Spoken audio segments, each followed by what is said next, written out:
Born and raised in New York. I was born a premature child, and I had a learning disability. So I was placed in special ed classes. So through that years of experience, I understand what it's like. That's why I guess I'm so passionate to help people, because of my experience for what I went through being a special ed kid. I've been called retarded, I've been called this, I've been called that, the whole 9 yards. Had a stepdad that was very abusive, who used to also call me retarded in the household. It's not nice when you're like 11 and 12. It's just not nice. You need that support, and of course I never had it. And so I grew up very hard like that for a lot of years in battling with my learning disability, because of my schooling. I had to do a lot to change myself, and it was really me that changed myself. The main thing is here is like in New York, when I say about the abuse, I mean, watching my mother get beat up and bloodied on a daily basis, taken to the hospital, that's not a joke for any kid to see. And then I'm getting cut and bloodied the same way.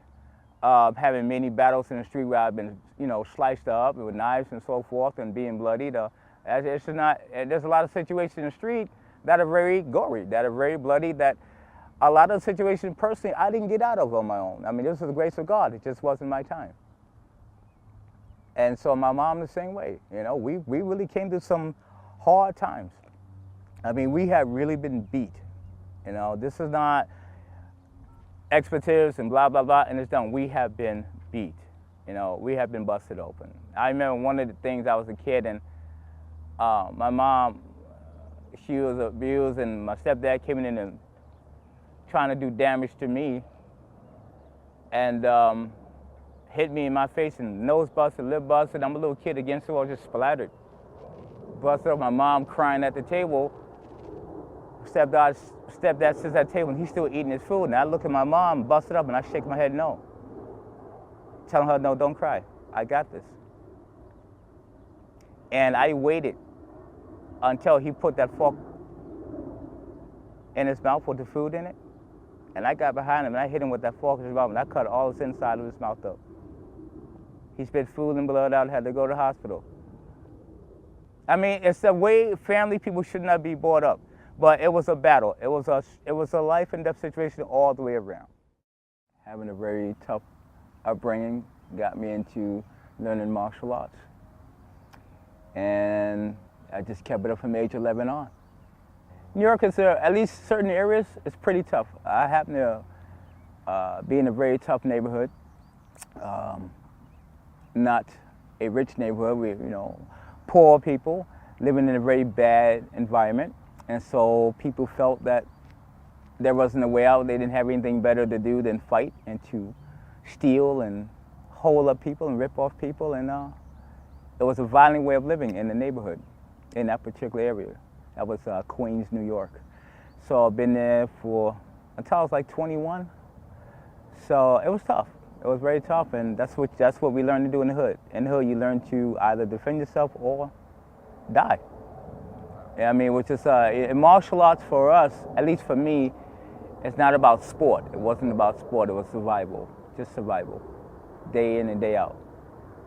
So getting to the store, coming back from the store, from work, wherever I had to go, it was just about survival. If I needed it, it was for real. I had to do what I had to do, and that was it. So I practiced every day for that purpose. That was my outlet. That was my relief. Whether I was fighting or not, that was my relief. It was something I loved to do, exercise. So that was my relief. He was still around.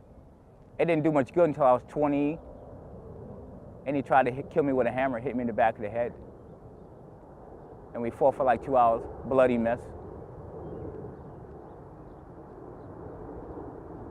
And then both of us in the hospital, police taking us away. My mom was already in the hospital from getting beat up by him prior.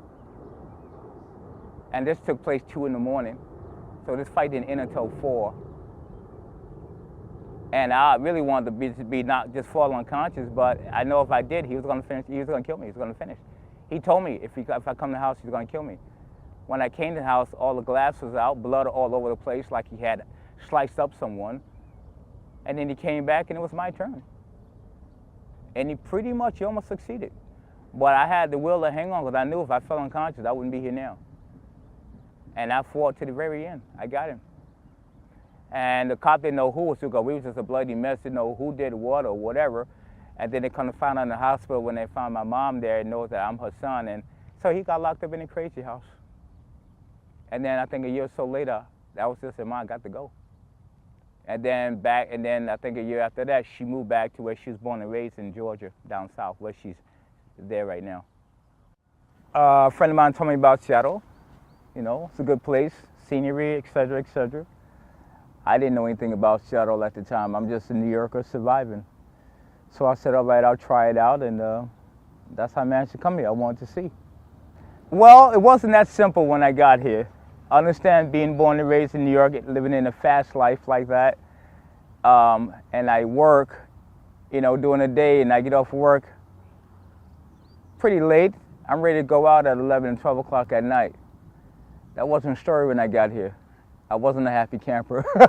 So it took a while for me to get used to it.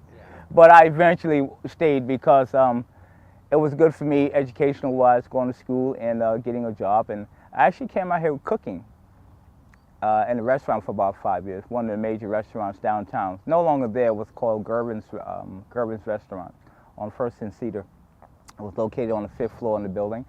And so I did that for 5 years, cooking. I was working at a health club on Rainier, and the two owners, Bull and Flo Stewart, which they own now, Columbus City Fitness, they both was working at the senior center for a while, not together, but one, you know, then another one came in. And then Bull started his own fitness business, and I was working for him at the time. And they needed someone to take over one of the classes. So they asked me would I do it. I wasn't happy about doing it. I didn't jump to the, hey, yeah, this would be fun. I really thought it wouldn't be fun, seniors, at the time as I thought about it.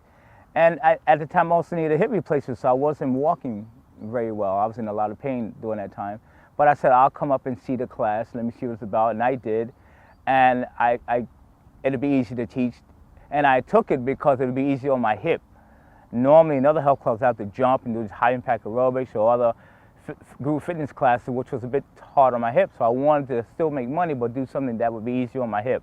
So it really wasn't for the seniors at first. It was mainly just to get me some money and back down on the intensity so I can continue to make money. But as I heard after I left, the seniors said to the person working there, what can he teach us? He can barely walk. Well, here it is 11 years later, and I guess they know now. So that's how that whole thing began. It seems like an impossible situation, like you're trapped.